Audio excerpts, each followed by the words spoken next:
अस्सलाम वालेकुम। आज हम एक और फंक्शन पढ़ने वाले हैं जिसको हमने पिछले प्रोग्राम्स में यूज़ तो किया लेकिन उसकी ज़्यादा वजाहत नहीं की।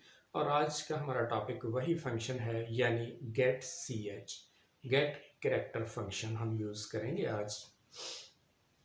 इस फंक्शन का बुनियादी काम यह है कि ये यूज़र से एक कैरेक्टर की इनपुट लेता है और ये जो इनपुट ली जाती है ये स्क्रीन पर डिस्प्ले नहीं की जाती। इस फंक्शन का बुनियादी काम है प्रोग्राम की एग्जीक्यूशन को रोकना। जब program step by step execute हो रहा है तो जहाँ पर गेट सी एच फंक्शन आएगा प्रोग्राम की एग्जीक्यूशन वहाँ स्टॉप हो जाएगी। प्रोग्राम की एग्जीक्यूशन तब तक रुकी रहेगी जब तक आप कीबोर्ड से कोई की प्रेस नहीं कर सकते। जो ही आप कोई की प्रेस करेंगे प्रोग्राम की एग्जीक्यूशन उससे आगे चल जाएगी। गेट सी एच और स्कैन एफ दोनों फंक्शंस इनपुट लेने के लिए इस्तेमाल होते हैं, लेकिन याद रखें इन दोनों में एक बुनियादी फ़र्क है। स्कैन एफ फंक्शन में आप जब इनपुट देते हैं तो उसके बाद एंटर प्रेस करना ज़रूरी है, लेकिन गेट सी एच में जब आप कोई करैक्टर देंगे तो एंटर प्रेस करने की ज़रूरत नहीं पड़ेगी। जो ही आपने कोई करैक्टर प्रेस किया ये आगे चल पड़ेगा, इसके लिए एंटर प्रेस करने की ज़रूरत नहीं है। ये गेट सी एच और स्कैन एफ फंक्शन का बुनियादी फ़र्क है।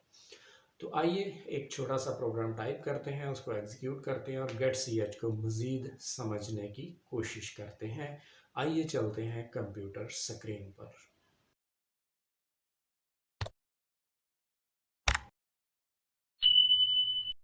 गेट सी एच फंक्शन को यूज़ करने के लिए प्रोग्राम टाइप करेंगे हम। इसके लिए हेडर फाइल, जैसा कि हम पहले भी करते चले आ रहे हैं, इंक्लूड stdio.h पहली हेडर फाइल। दूसरी हेडर फाइल जो हम यूज़ करने जा रहे हैं ये है conio.h। conio.h वो हेडर फाइल है जिसके अंदर गेट सी एच फंक्शन मौजूद है। यानी आपने जब भी अपने किसी प्रोग्राम में get c h function use करना है, कॉल करना है, तो ज़रूरी है कि आप हेडर सेक्शन में conio.h हेडर फाइल शामिल करें, अदरवाइज़ एरर आएगा। दो हेडर फाइल्स इंक्लूड कर लें। इसके बाद हमारा मेन फंक्शन आ गया। उसके बाद मेन फंक्शन की बॉडी स्टार्ट हो रही है। बॉडी के अंदर हम एक प्रिंट एफ फंक्शन के ज़रिए आउटपुट लेंगे। ब्रैकेट के अंदर, डबल कोटेशन के अंदर हम कुछ प्रिंट करवाने वाले हैं। Enter any key if you want to exit this programme.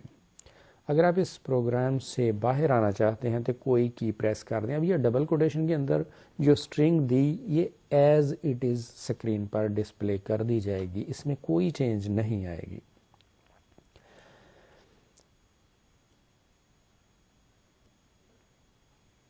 मैंने यहाँ पर मेन फंक्शन की बॉडी क्लोज कर दी। एक चीज़ अभी मैंने छोड़ दी है, वो देखते हैं क्या रह गई।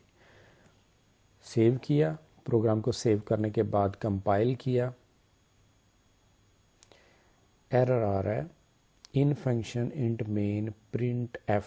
प्रिंट एफ स्पेलिंग गलत है जी, प्रिंट का टी रह गया इसलिए एरर आ गया। इसको ठीक किया।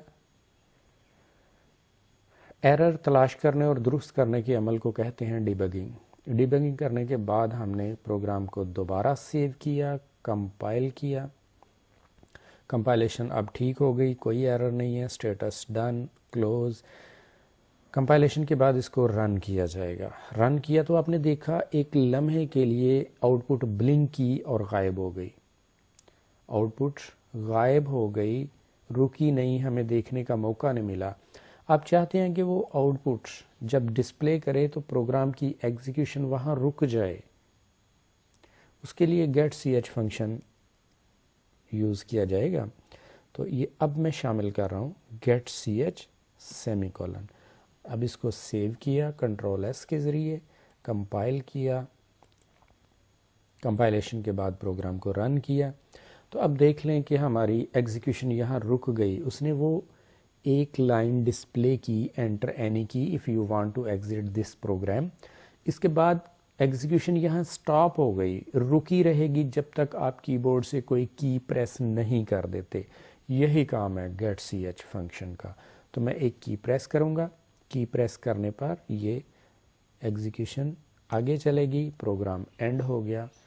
तो ये था जी हमारा गेट सी एच फंक्शन।